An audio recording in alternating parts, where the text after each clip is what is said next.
Well, good evening, ladies and gentlemen, brothers and sisters, friends and family. Welcome once again to the Abundant Way Ministries Tuesday evening empowerment series session. Good evening. So sorry, guys, we're a little late because I was trying to do something really quick before we got on. And hopefully you guys saw it. I don't know if you guys saw it, but we'll go back and see it. But next week I'll have it together. You had a great idea. I did. I'll have it. I promise you, I'll have it. I'll have it fully together next week. Fully together. Yeah. Yeah. Okay, so we are still in the month of March, and it is still March Madness. March Madness is our theme for the month. And week one, we started off talking about identity, talking about your identity in Christ, talking about how the teams and the players are identified for their debuts in March Madness. Mm-hmm. And then in week two, we started talking about the first round vision. Write the vision, make it plain, so he may what? Run who reads it. And now week three. Week three. Ladies and gentlemen. This is Sweet 16. So my husband doesn't follow the college football championship playoff series. And I don't watch it either, but I know about it. So and plus this is basketball. This is basketball. Yes, it's basketball. So Sweet 16. I do watch the last game. I don't watch all of them. Okay. And the same with the play with the NBA. It depends on who's playing. Yeah. But for the most part, and even if my team in the NFL, if my teams are not doing well, I don't even watch it until the Super Bowl. Mm-hmm. No, I watch the playoffs. You watch the playoffs. Yeah. You have no other choice because I watch. Yeah. So, but this week three, we're in week three, and this is called Sweet 16. Week 16. And why is it called Sweet 16? You got to sue me because I don't watch it. So when playoffs first start, so week one was Selection Sunday. That's when they choose the teams. The 64 teams that are chosen to play in the playoffs, in the tournament. Mm-hmm. Okay. So week two, you got you're down to 32 teams that are playing. So you've eliminated like half of the team, right? Sweet 16 is the group 16 teams that are left to play for the championship. Okay. So that's why it's called Sweet 16. Right? So next week it's going to be Sweet 8? No. Next week it's going to be the championship. Final four? Final four. Woo! Look at you. Final four. Yes. So, so the Sweet 16 is where, casual teams get exposed and serious contenders are revealed. Mm-hmm. Right? Mm-hmm. Spiritually, what this means spiritually is this is the stage where waiting, pressure, and preparation test your maturity. So now we're taking topics and points from week one, week one and week two, and it's like it's all poured into week 3, because we talked about maturity. Uh-huh. We talked about waiting. Right. We talked about preparation. Mm-hmm. And now we're adding in pressure. Okay. Mm-hmm. All right. So we're still using the same scripture, Mm-hmm. Habakkuk 2, 3, Mm-hmm. 2 through 3, because this week we're focused on verse 3, where it says, though it tarries, wait for it. Right? So we're prepared in the process. Okay. So that's actually a very powerful scripture, because God says that the vision is for an appointed time. Mm-hmm. Though it tarries, wait for it, right? Which is an indication or a word for us, some insight for us. If he says the vision is for an appointed time, he's establishing, he's confirming that the vision is already set, right? But I think it's a test. When we talk about pressure, it's a test of our patience, and it's a test of our faith, right? Do you have the faith to wait on the promises of God? Right? Now, what it also says is, what do you do while you wait? Right? Because waiting does not mean stagnation. It does not mean that the vision or the promise is not going to come, but that waiting season is probably the most important part of the whole process, because that's the time when you've got to be preparing for the promise, if that makes any sense. Yep. So you don't sit around and wait for something to happen, doing nothing. You ought to be taking that time to prepare yourself for, let me rephrase that. Prepare yourself to be able to perform when the promise manifests. Right? Here's the thing. I think many people may feel like, when I get the promise, when I receive the promise, when the promise has manifested, then I'm done. Right. But in reality, when the promise of God, hey Robin, has manifested, when the promise of God comes to manifestation, it could literally mean that's when things get started. Think about it like this. The promise that these teams are waiting for, are preparing for, is that final game when the last two teams are playing each other. That's what everybody's trying to get to right now. That final game. Yes, somebody's going to win that game, but all that means is while you're waiting, you better be preparing so that when you do end up in that promise, you better be able to perform. Oh yeah, yeah. This is really good, because this is the time where we seem to fall off. We'll quit because we think that God is not giving us what we ask for. God is making us wait as if it's punishment. Right.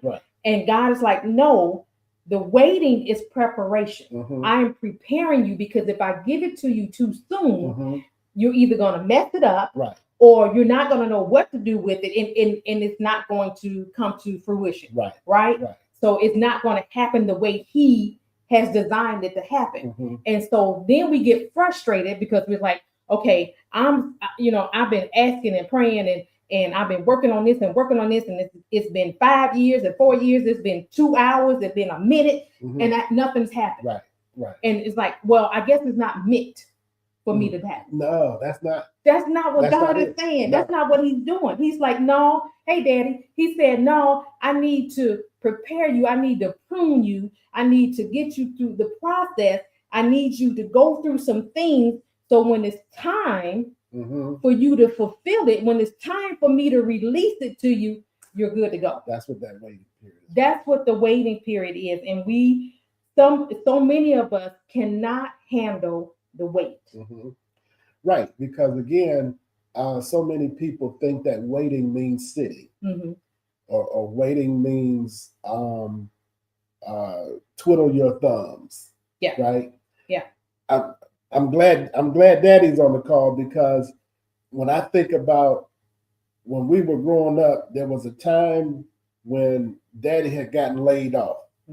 But he didn't sit at home and just wait for something to happen. He enrolled in the community college and started taking computer classes. And I bring that up because had it not been for him doing that during that waiting season, I wouldn't be in the field that I'm in today, because I saw him come home with the COBOL program paper and the dot matrix paper, and I took an interest to it. That's how I got into IT all the way back then, because he didn't sit at home and wait for the next thing to happen. What he did in that waiting period was continue to prepare himself so that when the opportunity did present itself, he was prepared to step into it. And that's how you have to treat the waiting season. Right. The same is true for these kids who are playing in the March Madness game, right? While you're waiting, right? On your turn. Yeah, you better still be practicing, still dribbling, still shooting, right? Still working out, because when the opportunity presents itself, you have to be prepared to perform in the promise. Right. And I love it, Dr. Miller. Kingdom timing is better than our time. Absolutely it is. But the mentality is, a lot of us don't understand kingdom timing. Right. A lot of us don't understand that God's timing is not like our timing. We think it's been 4 months, it's been years, it's been whatever, and God's like, no, this was yesterday for me. Right. So we have to learn that, and that's what builds our faith, because a lot of us, the weight of waiting. The weight of waiting. Weight of waiting is tremendous. Right. We cannot handle the weight of waiting. Right. So, what happens is that the waiting season reveals your patience, your discipline, your motives, your maturity. While you're waiting, you understand. You're growing. You like, I know God is working on something. I know God wants me to do this particular thing. So I'm going to be disciplined and do this thing while I'm waiting. Right.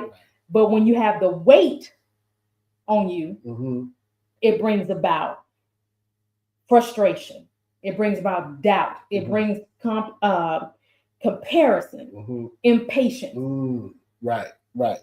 So I think the word though, the word about that we have to understand is that when we're in that waiting season, it feels like a delay. But what we have to understand is that delay is not denial. Absolutely. Right. That delay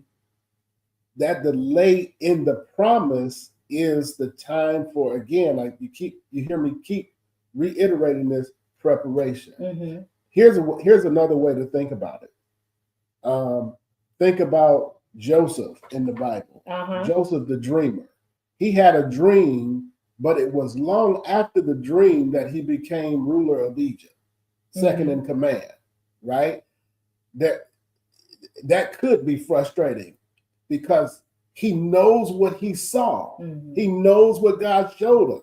But everything that happened after that seemed to be absolutely to the contrary. He had the dream that he was going to be, elevated to the highest height. His family would be, bowing down to him. And that was just symbolic of the leadership role that he would be in. But what happened after that, he was thrown into a pit. he was sold into slavery. He was put into prison, and he had to develop at each stage in that process. And all that was doing was preparing him to be able to perform as the second in command in all of Egypt. Same is true with David. When God chose David to be the king of Israel, he was a teenager. He was like 17 years old, if I'm not mistaken. And after he chose him, he had to go back to the field and tend to the sheep. There was years that had passed by before he ultimately manifested into being the king of Israel. What did he learn in that period of time? He learned how to kill lions and bears with rocks, right? Yeah. And so who did he kill? He killed Goliath with a slingshot and 5 smooth stones, right?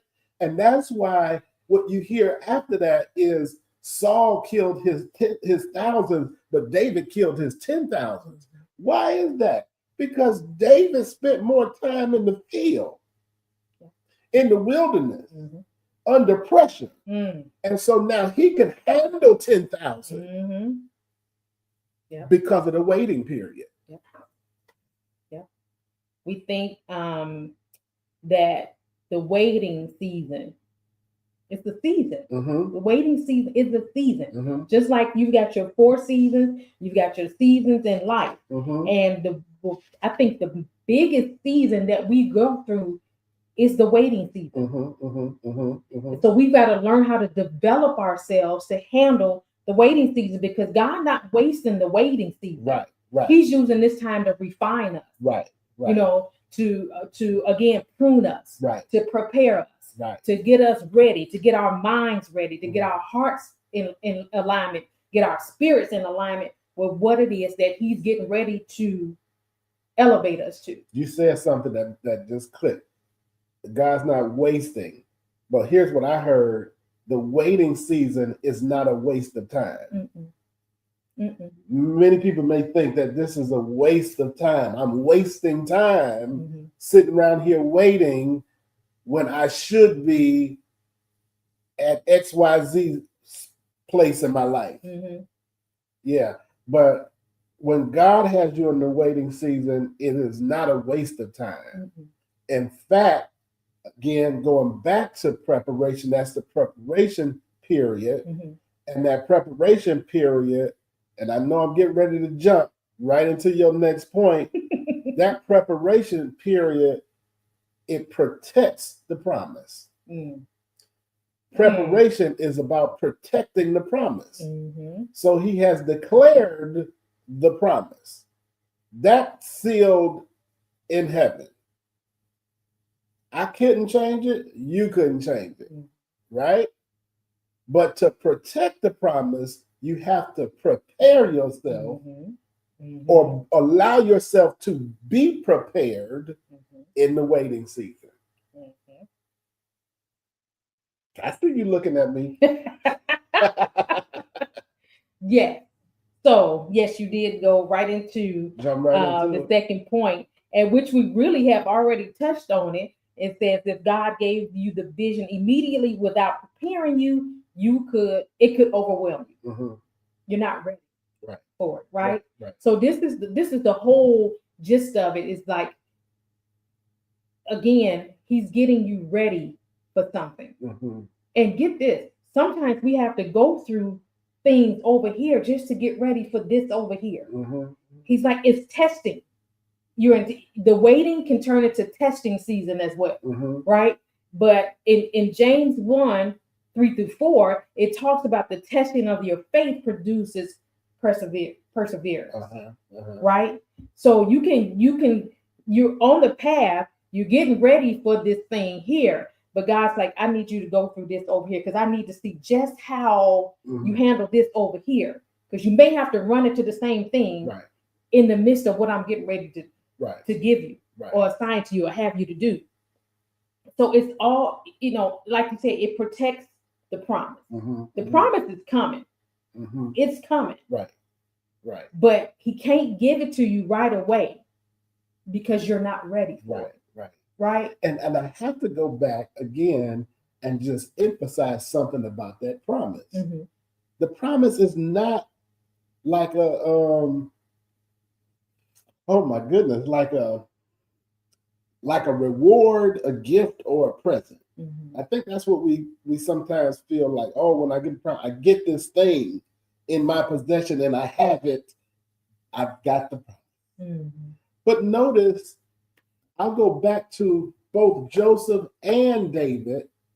The promise was about their position in life Mm-hmm. and their calling in life and their purpose in life. Mm-hmm. That was the promise. Joseph saw himself elevated in leadership. Mm-hmm. The promise for David was king of Israel, right? So once you get into those positions, that's when the work actually starts. Mm-hmm. It's not when things end. That's not the conclusion. That's the transition and the beginning of the purposeful chapter of your life. You feel what I'm saying? Mm-hmm. Once you are second in command in Egypt, now you have to perform. Mm-hmm. Now you're the one that has to come up with a business plan for the nation that will carry it through 7 years of famine. That's what I prepared you for. Mm-hmm. So it was during all of those years that you were in prison, that you were working for Potiphar, that you were working for Potiphar as a slave, that you were in prison. It took all of those years to prepare you so that you can understand stuff like, okay, let me be a good steward and manager of somebody else's stuff, right? So when he had the dream about the 7 good years, Mm-hmm. right? He knew, don't spend all of that money. Let's set so much aside because behind that is coming 7 bad years. Mm-hmm. And we'll be able to not only live and survive off of what we saved, but we would have also saved so much that when other people start losing their stuff, we got money and stuff to buy what they're losing. Mm-hmm. And listen, this is. I'm going to economic empowerment for the abundant way now. Okay. I'm going to economic empowerment for the abundant way. This is how people get wealthy, right? They're saving up in the good times, knowing that bad times are coming. And what happens is when bad times come and the other people are not prepared for it, that's when you get to buy the houses that they're losing. Mm-hmm. Mm-hmm. And the land that they're losing. So you end up becoming more prosperous in the bad times than in the good times. Yeah. You feel what I'm saying? Yeah. And it took all of that preparation that Joseph had to go through to learn how to, understand that even though you're dealing with something good right now, something bad is coming, mm-hmm. and you need to be prepared for it, right? Same with David. Becoming king was the beginning of the promise, mm-hmm. right? And so what that meant was, what do you do as the king? How do you perform as the king, right? You can't kill 10,000 if you've never been in a fight. Mm-hmm. So all of that time he spent in the, being a protector of sheep. He was a shepherd, right? He was learning how to protect them sheep. He was learning how to fight wild animals. He was learning how to survive in the wilderness. And so because of that, when he became king, they can sing the song, Saul killed his thousands, mm-hmm. but David killed his 10,000. You can't kill 10,000 if you never been in a fight. People don't want the pressure. They don't want the pressure. They just want the promise. Ooh. Wait a minute. That messed you up again? Messed me up.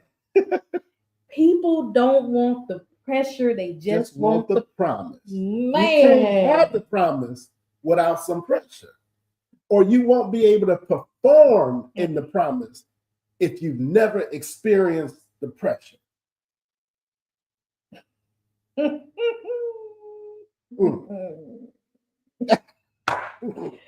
Golly. Okay. I'm not even gonna turn around on the date. Look straight at you. So, okay. So let's bring this point to every day. Let's break it down. You hit on the economic side of it. So you got a promise that you're going to get a house, Mhm, right? mhm, What do you do? mhm, What are you doing to get the house? You got to prepare for. You got to get your credit right. You got to make sure you got your down payment, your earnest money. You got to find a broker or an agent. It's mhm, all these steps you got to take in order to get to the purchase. mhm, You got to prepare for the purchase, mhm, right? mhm, Same way with a car. You got to prepare for the purchase. mhm, You trying to start your business. mhm, You got to prepare. You got to get your EIN number. You mhm, got to you got to get your name. You got to get registered with the state. You got to mhm, It's all these things you got to do mhm. before you get the promise, Right. And right? and even with what you said, what I said earlier still stands true. Because once you receive the promise, that's when the real work begins. Mhm. Mhm. Once you get the Mhm. house, now you have to be able to maintain and manage the Mhm. house. Mhm. Once you get the car, now you have to be able to maintain the car, Yep. right? Or else you won't have either one of those too long, Mhm. right? So, yep, you it took whatever it took for you to get to the place where now you're sitting at the closing table Uh-huh. and you're signing all the documents. And now you got the big key and taking pictures. And I got my house. Mhm. And now when you get home, you realize that you got to cut the grass, Mhm. right? There's going to be some times when you got to replace things like water heaters and furnaces and roofs. Yeah. Yeah. And you got to you got to make sure that your house is in order, Mhm. right? That's performing in the promise. Now watch this. It goes even deeper than that, right? Because it goes beyond the physical, tangible things. Now you also have a household, Mhm. right? The people who are covered under your roof, right? And so now you have to be able to display to them how you operate in the promise. Mhm. Why? So that they can follow your lead. Mhm. Mhm. Yep. Yep. So just think about it. We created our vision boards, right? We Mhm. got our vision boards lined up. We got it all set up. So now what God is saying right now in this waiting season, I need you to take everything or things off of your vision board. I need you to start preparing for them Mhm. Mhm. in order for me to bring them to fruition because He sees them. Mhm. He knows what the visions is. He knows what the visions are that you have on your board, what you're trying to do, what your goals, what your plans are. So He's like, okay, now what? Mhm. You want me to just drop a house in your lap? Mhm. Mhm. Uh, Some people get blessed like that. I'm not saying it can't happen. right. And again, you make me think about so many ways to articulate the importance of that preparation Mhm. period, because people have on their vision boards, I want a lot of money. Mhm. And for some people, if God did just drop a lot of money on them, it would be the worst thing that ever happened to them in the world, Mhm. because they're not prepared for it. They're Mhm. not mature enough for it. Mhm. Think about people who've hit the lottery, big Mhm. time lottery, and you hear the statistics that 80 to 90% of those people end up broke, if Mhm. not worse off Then what than yep. they were before they won the money, because they were never prepared Mm. for it. But when you're a child of God, He will prepare you before He blesses you. Mhm. You feel what I'm saying? Mhm. So when you get money, you're gonna know how to set 10% aside for savings, set 10% aside for giving, Mhm. set 10% aside for investing. Why? Because He prepared you that way. He Yep. prepared you for the promise. Mhm. Yep. Whew. Come on. Man, oh man. looking straight at him today, Melody. Look at him. So preparation, it expands capacity, it builds structure, it strengthens character, and you touch on it. It teaches stewardship. That is so good. Stewardship is huge.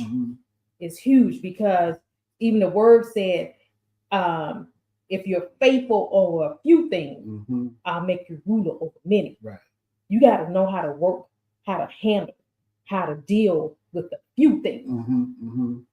I want a house, but you can't even keep your apartment. Right. Right. You want a house, but you won't even make up your bed. Well, not the bed. It's something. It's the little things.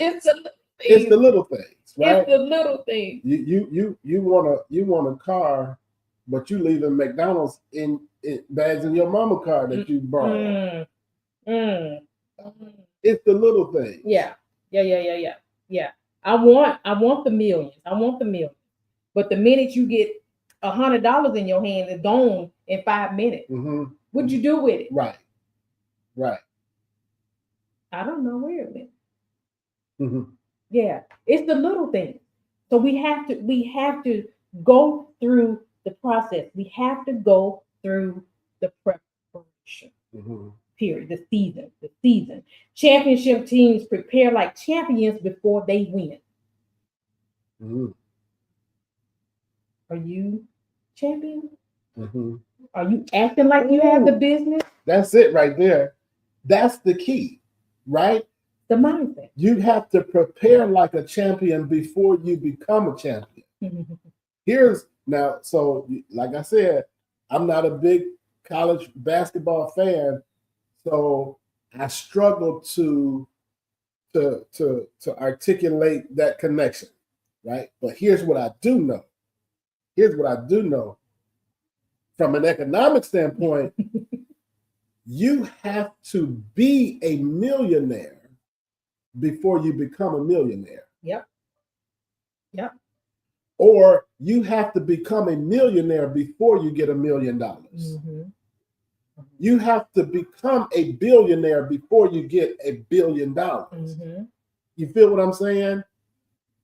In other words, you have to develop the disciplines, the characteristic, the character, and the maturity of a millionaire or a billionaire before you get that money in your hand. Otherwise, you're going to wind up hurting yourself or somebody else. Yep. So same is true with what you said. You have to be a champion before you become the champion. Yep. You have to.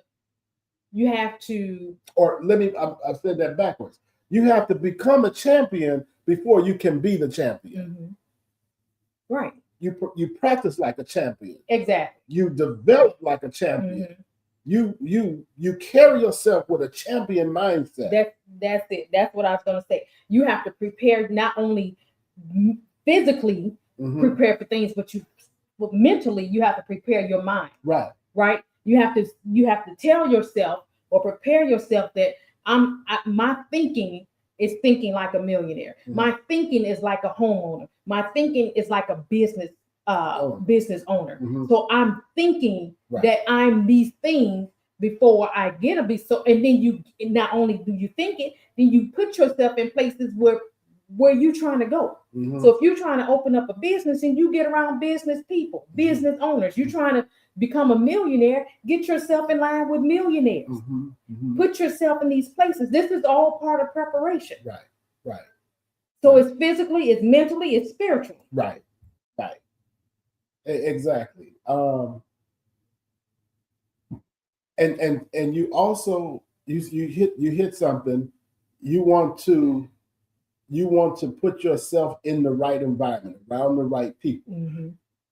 And you also want to feed your mind with the things that promote the promise. In other words, be careful about what you watch on TV and what you watch on YouTube and what you watch on Facebook, right? Mhm. If you want to be a business person or a millionaire, whatever it is, you can't spend all of your time watching The Simpsons, right? You need to watch stuff that's going to elevate your mind in the space that you're trying to go, Yep. right? South Park ain't gonna get it, right? You can't sit there and watch that every day, all day, and expect to know how to get where you're trying to go, and then what to do when you get there, right? And get this, social media ain't gonna help you get there. No. You see other people doing what they do, but you don't know what it took for them to get to where they are. So you can't, you have to have your own growth and development, right? Your own. You can't do what everybody else is doing. And sometimes they're showing you the end result without showing you the process. And sometimes what they're showing you is not real in the first place, right? Yeah, I like that. I like that, Dr. Miller. Yeah. What you put in is what you will get out, right? That's it. Okay, so we got this is so good. Okay, growth happens between the rounds. Okay. So the rounds, these teams are playing rounds, right?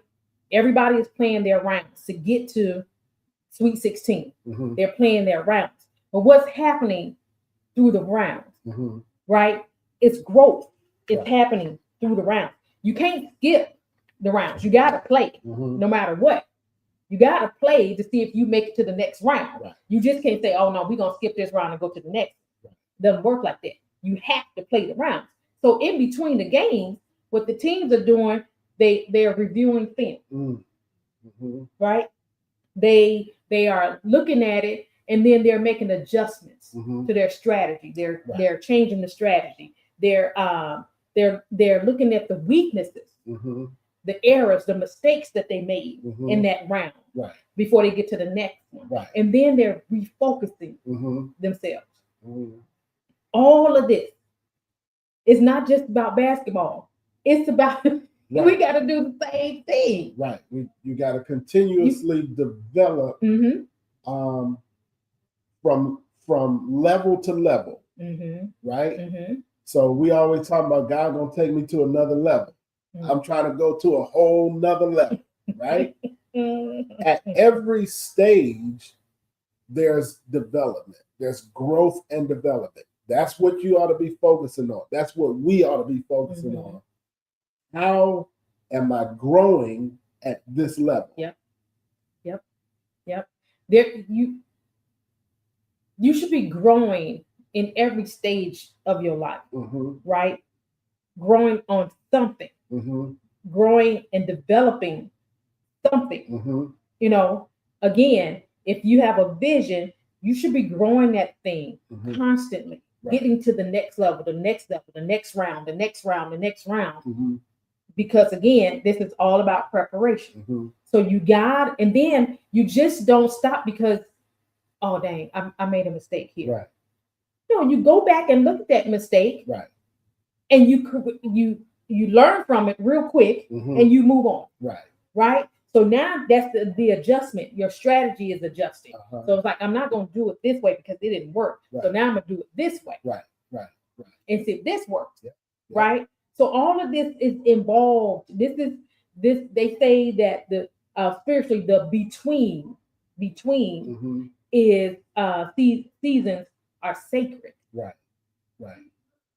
So you're in your waiting season, your preparation season, your sacred season is all in one. And watch this. I like those points that it said what you do between games. Teams review film, they adjust strategy, they heal weaknesses, and they refocus. Well, those 4 things are the same type of growth that we have to go through in our natural lives, in our daily lives. You know, not even playing basketball, but when it says teams review film, that review saying is you're looking back at what happened, right? And so we do have to step back and look at our lives in retrospect. and see how things transpired, how things went down, how things went, whether they went well or not so well. And watched it, it said teams. And so you cannot be opposed to getting constructive criticism from others. Mm-hmm. You know, from those that you can trust. They got to be part of your team, Mm-hmm. right? Of constructive input, right? Don't be afraid to let other people help you see your faults or your failures, Mm-hmm. right? Mm-hmm. Then it says adjust the strategy. When you see what's not working, you can make some changes. Mm-hmm. Then it says heal weaknesses. And I think this is where many of us have a problem. We have a problem with forgiving ourselves for those faults and those failures and those mistakes. You have to heal from your weaknesses in order for you to move on and continue to grow in strength. And then finally it says refocus, right? Mm-hmm. Because you can't let anything that has already happened distract you from what your goal and your purpose is. You still have a goal. You still have a purpose. There's still the promise ahead of you. Don't let what happened to you, don't let your past define your future. You gotta, once you go through all of that, you gotta get focused again, refocus, and keep moving forward. What, you just dropped the mic? How about I drop the mouse? Oh my gosh. Gosh. So you have to understand, you have to let yourself know that in this season, in the waiting season, in the preparation season, you are not stagnant. Mm-hmm. You should not be stagnant. You should not. This is the time that you are strengthening. Mm-hmm. You are developing. You are growing. It's so many aspects that you should be going through during this time that you're just not, I'll wait. Right. No, we don't. Waiting does not mean sitting. No. Ecclesiastes 3:1 said there's a time for every purpose. There's a time for everything. Time for everything. Yeah. And your time is now. Right. Your time is now. And if it's not now, then it's coming. It's right. But what are you doing? Though it tarry, wait for it. Wait for it. But what do you do while you wait? You continue to work. Yep. You continue to develop. You continue to prepare. Don't mind the pressure. It's for a greater purpose. Right. Don't let the wait become a weight. That's good. I love it. Don't let the wait become a weight. Don't let it wear you down. Don't let it discourage you. Don't let it get you to worrying. Don't let it get you distracted. Don't, you keep pushing forward. You keep preparing. You keep going forward. You don't win the tournament in one game. Right. You have to go through the round. Right. Right. All right. That was good, Melody. That was real good. And I think we're done. Are we done? We are done. We are done. So all of this is saying waiting is not losing, it is training. Preparation is not punishment, it is protection. If it hasn't happened yet, God is still working on you and through you. Stay in the tournament. I will not quit mid-process. I trust the timing. I embrace the development. I am being prepared for what I prayed for. Amen. Amen. With that being said, ladies and gentlemen, we're giving them 11 minutes. Giving them 11 minutes. Wow. I'm gonna wait till 8:20 so we can give 10 minutes. Okay.